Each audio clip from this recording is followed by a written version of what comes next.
Camionero fantasma. Cuenta la leyenda que un camionero llamado Ignacio Velázquez avanzaba a gran velocidad con su tráiler por una zona montañosa, aunque habitualmente era muy precavido y un gran conductor. La noticia de que su mujer estaba a punto de dar a luz le había obligado a saltarse las precauciones que normalmente tomaba mientras conducía. Sabía que debía llegar lo más rápidamente posible para entregar un dinero que era necesario para que asistieran el parto de su esposa, por lo que no dudó ni un instante en arriesgar su vida entre abismos y zonas rocosas para llegar lo antes posible. Era una cantidad de dinero muy grande porque sumaba el total de 2 meses de trabajo y la venta de una finca que recientemente había heredado. Cuando faltaban pocos kilómetros para el desvío que le llevaría junto a su esposa y el primer hijo que ésta alumbraría, su camión perdió el control y salió de la carretera. El impacto contra las rocas fue brutal, pero Ignacio consiguió salir del vehículo sin un solo rasguño. Aturdido por la situación y sin saber muy bien qué hacer, intentó que algún coche le llevara hasta su mujer, pero era una carretera poco transitada y, tras varios minutos, no pasó ningún otro vehículo. Decidido a llegar junto a los que quería de una forma u otra, comenzó a caminar en dirección a su destino. Anduvo por aquella carretera varios kilómetros, pero por alguna extraña razón parecía no avanzar y, cuanto más se alejaba del lugar del accidente, más oscuro se volvía todo. Desesperado por la situación, decidió sentarse en una roca. Aunque no se sentía cansado, más estaba tan confundido que necesitaba hacer una pausa.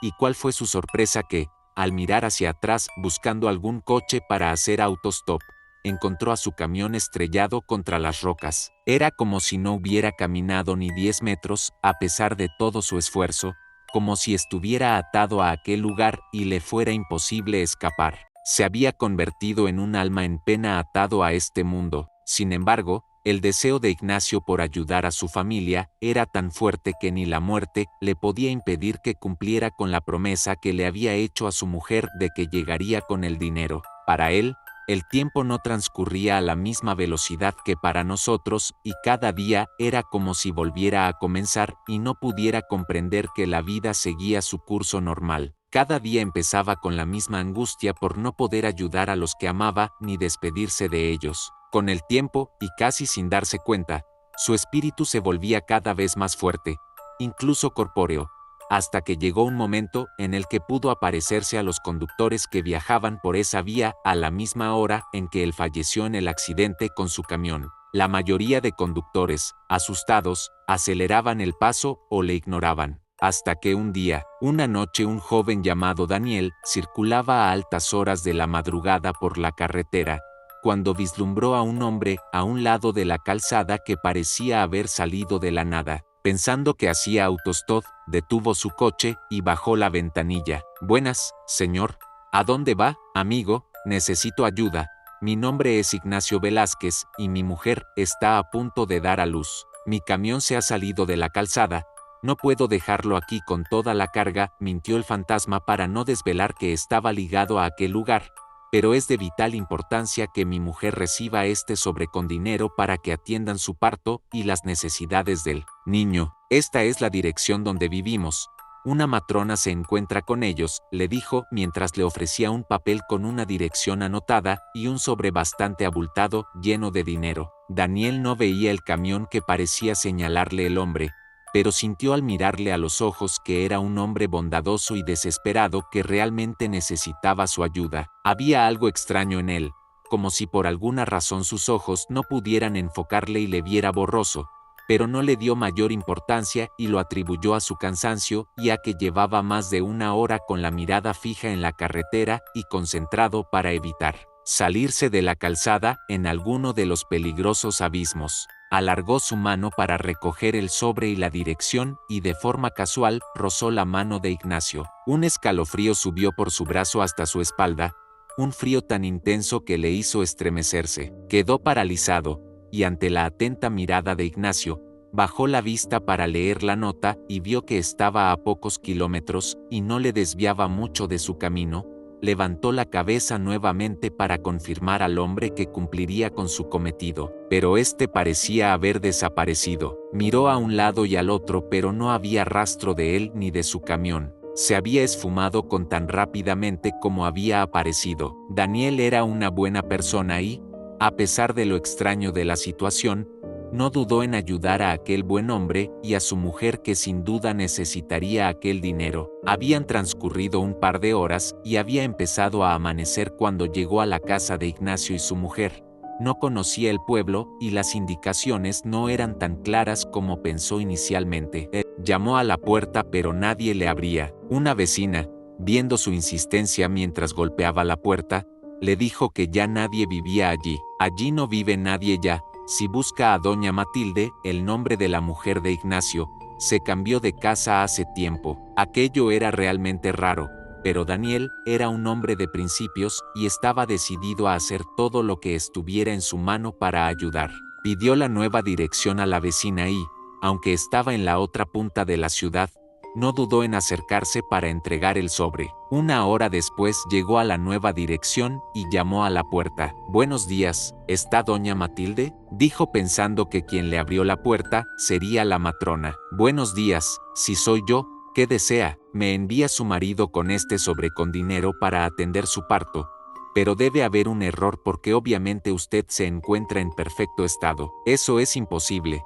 Mi marido falleció en un accidente de tráfico el día que nació mi pequeñín». Pudo ver a un niño de unos 5 años jugando en el suelo detrás de doña Matilde. Daniel estaba confundido, pero algo en su interior le decía que era el lugar y la persona correcta, por lo que extendió su mano y le entregó el sobre sin hacer más preguntas. La mujer abrió el sobre y estalló en lágrimas cuando encontró junto al dinero una nota escrita a mano por su marido que le decía: «No he faltado a mi promesa, aquí está el dinero, siempre estaré con vosotros. Os quiero». Daniel estaba tan aturdido por la situación que se derrumbó en el asiento de su coche y empezó a pensar en lo sucedido, la extraña forma de aparecer en la calzada, su mano tan fría como el hielo, como desapareció en un instante. Era todo tan siniestro que debería estar muerto de miedo, pero no era así. Sentía una gran paz y la sensación de haber hecho lo correcto. Recostó su cabeza en el respaldo del asiento e instintivamente miró por el espejo retrovisor. Reflejado en él estaba Ignacio, que le sonreía y le daba las gracias. Daniel dio un salto en su asiento y se giró para mirar tras su vehículo en el lugar que debiera estar el hombre que se reflejaba. Pero allí no había nadie. Miró nuevamente al espejo, pero todo rastro de aquel buen hombre había desaparecido. Esta leyenda está basada en el trailero fantasma, una leyenda bastante conocida en México y que narra como el fantasma de un hombre pidiendo ayuda para entregar un sobre con dinero a su familia. Muchos aprovechan para quedarse con el sobre y su contenido, pero el fantasma les castiga secando su cuerpo hasta dejarlos como un esqueleto o apareciendo en el asiento del copiloto y provocando un accidente que les cuesta la vida. A través de las escaleras. En mi ciudad hay varios sitios que están embrujados. Todo el mundo los conoce y evita pasar cerca. Uno de ellos es la escalera de piedra que conduce al barrio conocido como El Bajo. Es una escalera que se construyó a principios del siglo XX, utilizada mayormente por los obreros de la vieja fábrica frigorífica. Hoy en día casi no se la usa porque hay muchas otras calles asfaltadas que conducen al Bajo, y además porque, como dije anteriormente, todo el mundo sabe que hay algo malo en ella. Muchos habitantes que utilizaron estas escaleras aseguran haber visto a una figura encapuchada que asciende escalón por escalón, haciendo un ruido crujiente como de papel. El rostro nunca se le ve, aparece cubierto por la capucha, pero algunos vecinos dicen que tarde o temprano la aparición levanta la cabeza y entonces el destino de uno está marcado, porque lo que ve es espantoso y ya no podrá sacárselo de la mente nunca más. Tengo un amigo que una vez vio esta cosa, aunque lo contó una sola vez y hasta el día de hoy se niega a volver a hacerlo. Dijo que él tenía 12 años cuando ocurrió, jugaba al rugby en el club náutico que está al final de la barranca y siempre daba grandes rodeos para evitar utilizar la escalera, pero ese día llegaba tarde a las prácticas y el entrenador, que era muy severo, le había advertido que lo dejaría fuera del equipo si llegaba con retraso una vez más. Así que mi amigo no dudó en utilizar las escaleras para descender, porque si bien temía al famoso sitio, mucho más temía al entrenador, un tipo rubicundo y algo excedido de peso al que todo el mundo apodaba el oso. Mi amigo se aferró al viejo pasamanos de madera y comenzó a bajar. Pensaba que si lo hacía lo suficientemente rápido, el miedo no le ganaría y no tendría tiempo para arrepentirse. El problema es que aquellas escaleras, que están ubicadas en un lugar solitario y rodeado de vegetación,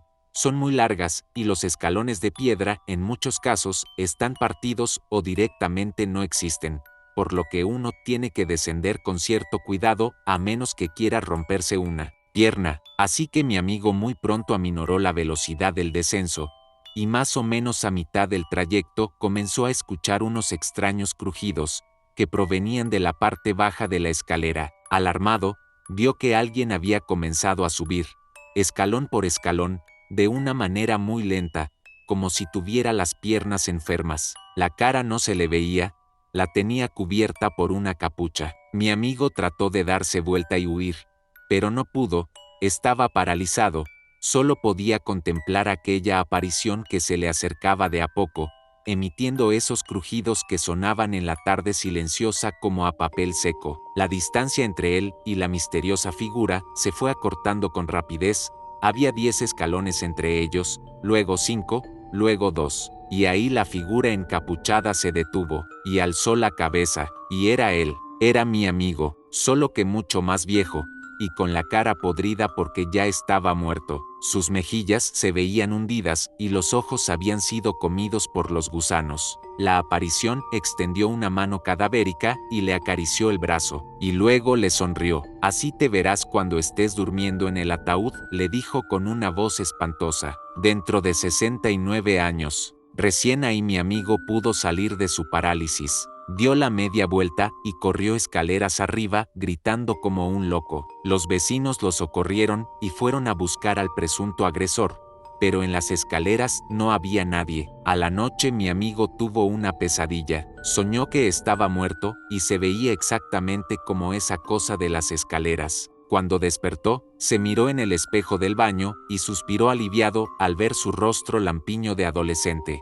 Se lavó la cara y recordó que ese día era su cumpleaños, ya tenía 13. Regresó al dormitorio y al mirar hacia la ventana lanzó un grito. Sobre el vidrio empañado, alguien había escrito 68.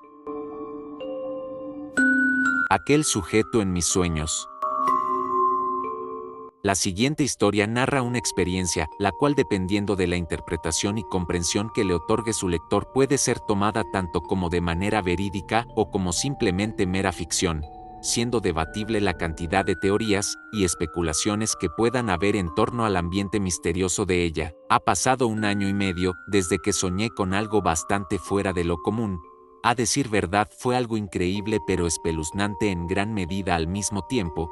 Ni yo mismo siento que es algo que alguna vez me haya podido imaginar en mi subconsciente. Durante aquel tiempo me encontraba cursando mi último año de bachillerato, y como el lector o quien lo esté escuchando podrá imaginar, verdaderamente lo estaba pasando mal con tantas asignaciones y asuntos personales que me estaban carcomiendo la cabeza al nivel de dejarme con fuertes niveles de estrés y ansiedad, pensando en asuntos referentes a la escuela y al inevitable futuro que se aproxima. Un día, simplemente harto del estrés y de todas las preocupaciones por las cuales atravesaba, simplemente decidí agarrar todo el día para mí solo y despejarme de todo aquello que me ataba, y fue ahí que inició todo este retorcido sinsentido. Tras haberme podido relajar de tanta tensión y apatía, recaí en mi profundo subconsciente en el que me comencé a idealizar un escenario en el cual yo y mi hermana, luego de atravesar algún que otro inconveniente familiar, nos vimos en la necesidad de echarnos unas vacaciones y a vivir junto a mi abuelo en la península de Paraguaná, Venezuela. Sinceramente, yo no le veía nada de emocionante al tener que hospedarnos por el resto de nuestras vidas en aquel viejo y desolado sitio donde solo podías ver bolas de heno pasar en medio de una cálida y corroída carretera en la cual no había ni un alma en pena a la vista, por lo que mi desinterés abundaba con gran fuerza. si no fuera porque estando ya casi por finalizar nuestro exhaustivo recorrido por toda esta cuantiosa zona xerófila y de suelo árido nos encontramos frente a una pequeña pero ominosa arboleda que tapaba la vista de lo que vendría a ser una gran área llena de suburbios y vegetación de un verde fuerte. Este era el lugar donde finalmente nos íbamos a quedar. Al inicio me sentía bastante extrañado porque a simple vista no percibía mucho público, pero mientras más nos adentramos con la búsqueda de nuestro nuevo hogar, sentía como la vida crecía en aquel solitario pueblo que parecía sacado de una película hollywoodense. Sentía una fuerte sensación de nostalgia en aquel lugar como si ya hubiese estado allí antes, y era algo que tanto apreciaba de él. Después de tanto tiempo, finalmente me sentía libre, me sentía como en casa. En los primeros días que nos encontrábamos hospedando nuestra nueva y acogedora vivienda, yo todavía no contaba con la necesidad de salir a conocer a nuestros vecinos, si no fuese por mi hermana, quien se inscribió recientemente en la escuela más cercana de nuestra natalidad.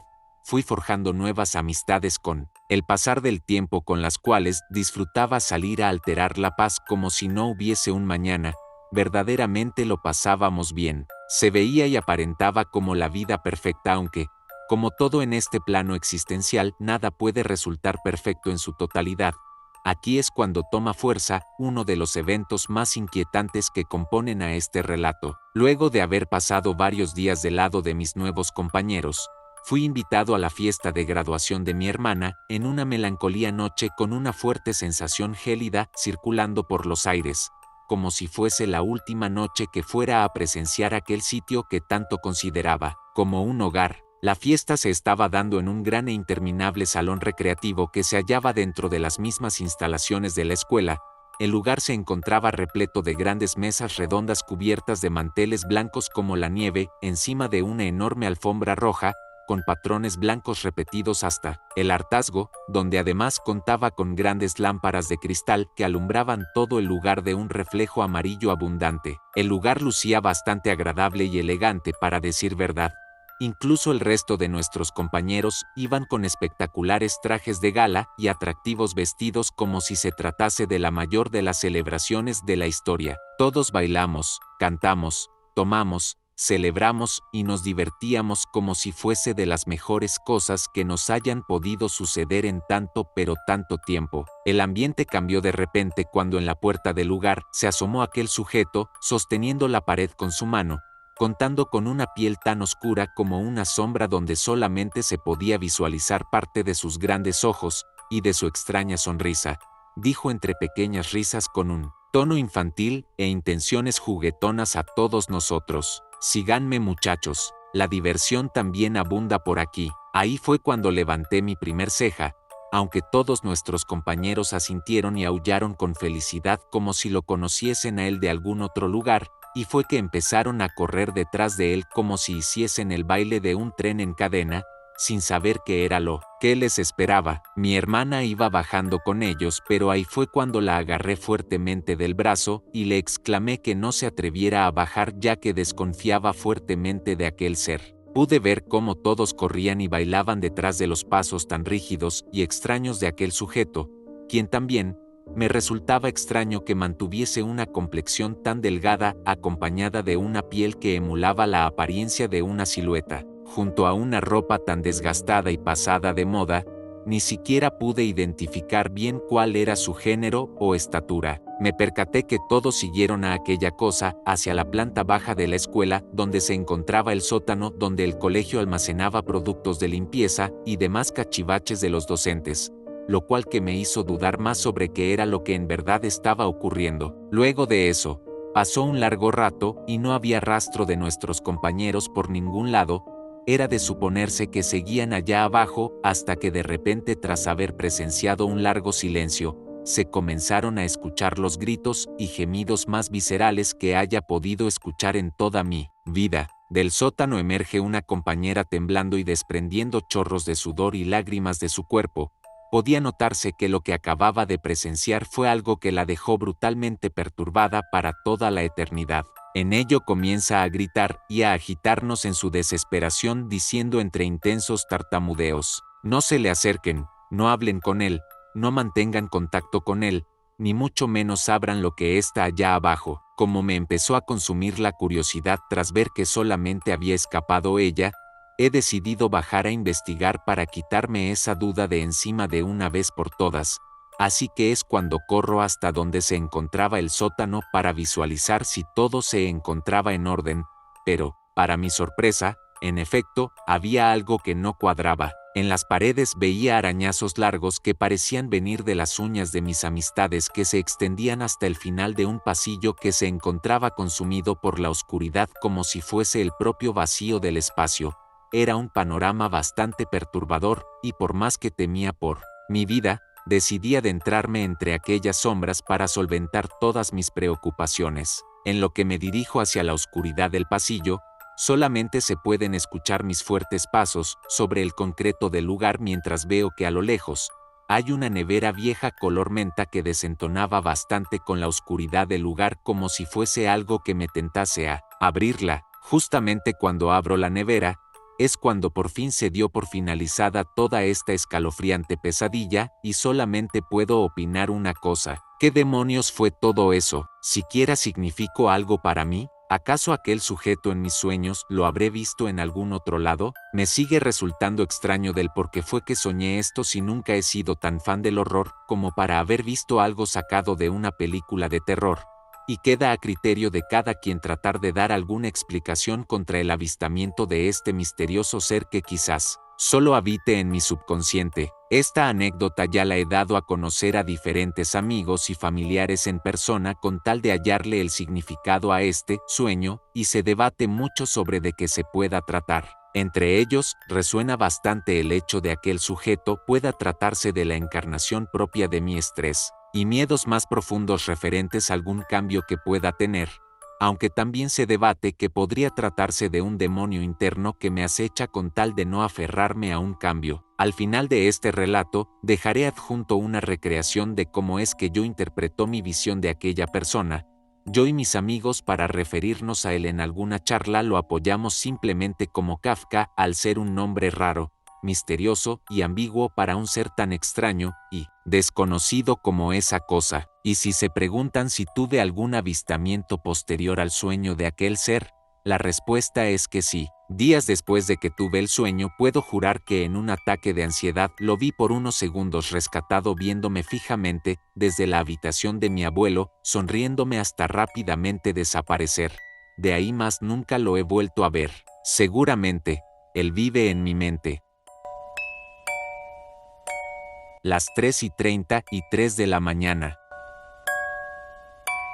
Casi el 80% de los fenómenos paranormales ocurren alrededor de las 0:13:00 de la madrugada, más específicamente a las 3:33 de la mañana. Algunos describen súbitos despertares sin motivo aparente, la sensación de ser observado por algo o alguien a los pies de la cama, ruidos extraños en la casa. Otros detallan los horrorosos síntomas de la parálisis del sueño, y todos ellos sitúan esos eventos a las 0:00 de la madrugada, lapso conocido como la hora del diablo o la hora del tiempo muerto. Las leyendas urbanas explican esta hora maldita como reverso de la hora sagrada del fallecimiento de Cristo, según los mitos bíblicos, alrededor de las 3 de la tarde. En este sentido, las 3 de la madrugada daría inicio a la ancestral burla de demonios y otras criaturas despechadas del infierno. Los parapsicólogos, en cambio, sostienen que a las 0:33 de la madrugada ocurre una especie de entrelazamiento de planos,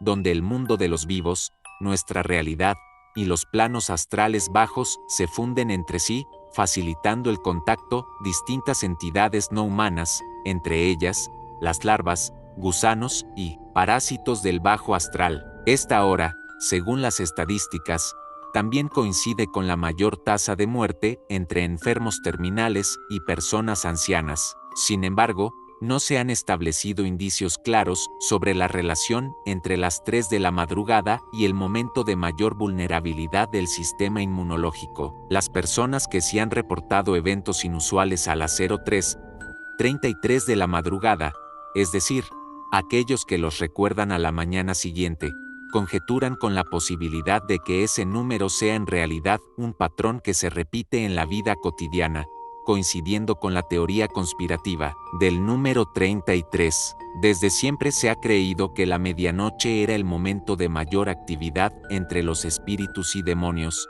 No en vano las brujas organizaban sus bailes a esa hora. Sin embargo, los investigadores paranormales afirman que esto no es así. Los espíritus están activos durante todo el día y a toda hora. Somos nosotros quienes nos tornamos más perceptivos durante la madrugada, siendo las 3:33 de la mañana el momento en el que nuestro inconsciente se adueña por completo de nuestros sentidos, y donde tampoco es inusual que se produzcan fenómenos oníricos como los sueños lúcidos, sueños compartidos, sueños telepáticos y experiencias extracorporales. No es que la actividad paranormal ocurra con mayor frecuencia a la madrugada, pero solo a esa hora reunimos las condiciones psíquicas y físicas necesarias para percibirlas. En esas horas nuestra percepción se vacía de estímulos innecesarios, nuestros oídos se agudizan, o mejor dicho, detectan con mayor precisión los sonidos de baja frecuencia cuando no están contaminados por ruidos ambientales invasivos, y nuestros ojos, ya sin la distracción de luces naturales o artificiales, registran la oscuridad con un grado de agudeza que, si bien resulta pobre comparada con la de otras especies, es lo suficientemente eficaz como para percibir aquello que durante el día nos resulta imperceptible. Ahora bien, ¿qué ocurre exactamente a las 03:33 de la madrugada? Los fenómenos paranormales registrados son muchos. Sin embargo, la mayoría sostiene haber sentido presencias mientras duermen, sensación que es acompañada por un súbito brote de horror. Otros afirman haber sentido cierto aliento frío y fétido sobre el rostro, como si algo o alguien estuviese respirándoles encima. A esto normalmente le sigue una incómoda sensación de opresión en el pecho, escalofríos, temblores inexplicables, y en ciertos casos la visión de seres difusos de observándolos a los pies de la cama. Estas entidades no suelen ser recordadas durante la vigilia, al menos no como visiones reales, sino más bien como personajes de sueños recurrentes. La ciencia no es ajena a los extraños fenómenos que ocurren a las 03:33 de la madrugada, pero hablar de imaginación es una forma absurda de simplificar los complejos mecanismos atávicos que aún nos gobiernan. El miedo a la oscuridad es, en definitiva, el miedo. Tal vez por eso en la hora más oscura, cuando estamos más vulnerables, envueltos en dulces sueños, o agitados por tenebrosas pesadillas, nuestros sentidos se agudizan al extremo, casi como un instinto evolutivo que resiste a volverse obsoleto. Resulta extraño, cuanto menos, que una persona que duerme plácidamente a las 3 de la mañana esté en realidad en guardia contra la oscuridad. La pintura maldita. En 1952, un pintor independiente inglés llamado John Stephenson decide hacer una pintura basado en un paisaje nocturno donde se puede notar una luna enorme saliendo del crepúsculo del océano. También en la pintura se nota una tierra firme, donde también se nota un árbol, un automóvil y finalmente dos personas paradas a un lado del árbol, observando el océano y la luna. No se puede distinguir de qué sexo son los dos sujetos al lado del árbol, ya que no tienen una forma humana muy correcta. A John le fascinó su pintura, que decidió exponerla en el Museo de Londres. A la dueña del museo, llamada Leslie, le fascinó también la pintura, por lo que aceptó exponerla en el museo, y le pagó por adelantado a John. Al día siguiente, el museo abrió sus puertas, y el museo terminó colapsado de personas. Luego, una mujer, de nombre Elizabeth, se detuvo fascinada a observar la pintura, hasta que, 30 segundos después, comenzó a sentir un malestar inmenso. Elizabeth comenzaba a sentir pensamientos de muerte y depresión, por lo que decidió abandonar el museo. Una semana después, su esposo, cuando venía de trabajar, encontró a Elizabeth muerta ahorcada en la habitación, colgada del ventilador. Después de ver eso, el esposo de Elizabeth decide llamar a la policía y le cuenta todo lo que ocurrió. Entonces llega la policía, y mientras la policía investigaban, en el piso de la habitación, encontraron una nota escrita con la letra de Elizabeth que decía: "No miren la pintura". 3 años después, en 1955, el Museo de Londres volvía a abrir sus puertas, y como siempre, rebalsaba de personas. Y esta vez, un expositor de arte francés llamado Pierre se detiene a observar la pintura, cuando 30 segundos después comenzó a sentir casi lo mismo que sintió Elizabeth, y abandonó el museo. Una semana después, fue encontrado muerto de un infarto antes de subir en el avión que lo devolvería a Francia. Otros 3 años después, en 1958, el museo abría de nuevo sus puertas y como siempre colapsaba de público. Y esta vez fue un adolescente de 16 años llamado James. James era un adolescente estudioso, quien fue al museo a celebrar sus buenas notas en la escuela, ya que era un fin de semana. Entonces James se detiene en la misma pintura anteriormente mencionada, y 30 segundos después comienza a sentir malestar, pensamientos de muerte y de suicidio, y también una depresión profunda. Una semana después, su cuerpo fue encontrado en el océano muerto ahogado. Entonces fue cuando todos, impactados por las 3 muertes que ocurrieron, comenzaron a sospechar de la pintura, ya que podía ser la pintura que causaba todas esas muertes, ya que podría estar maldita o algo, por lo que el Museo de Londres decidió demandar al autor de la pintura, o sea, a John Stephenson, pero él afirmó en el jurado que la pintura no era extraña ni estaba maldita, ya que él era un creyente católico, y también decidió contar la historia que hay detrás de esa pintura. Stephenson: "Yo lo que en realidad quise representar con la pintura fue la última cita de mis padres, ya que mi padre quiso llevar a mi madre a una cita romántica junto al mar. Pero como mi padre sufría de esquizofrenia, arrojo a mi madre al océano de una manera totalmente brutal, y como mi madre no sabía nadar muy bien, murió ahogada. Luego, cuando mi padre recuperó la conciencia, no podía creer lo que hizo, y se sintió arrepentido, por lo que también se arrojó al océano y se ahogó él mismo cometiendo autosuicidio. Y esto lo sé porque mi abuelo logró ver todo, ya que estaba escondido, y mucho después me lo contó, y ya que yo no lo vi, quise representarlo en esta pintura". Después de esta declaración, John fue declarado inocente, pero de todos modos, la pintura ya no estaría más en el museo por cuestión de seguridad, y al día siguiente terminaría siendo quemada en un descampado a las afueras de Londres. En la última noche que pasó la pintura en el museo, un sujeto logró entrar de intruso en el museo, y le tomó una foto a la pintura, ya que si esta pintura era supuestamente maldita y al día siguiente ya no existiría más,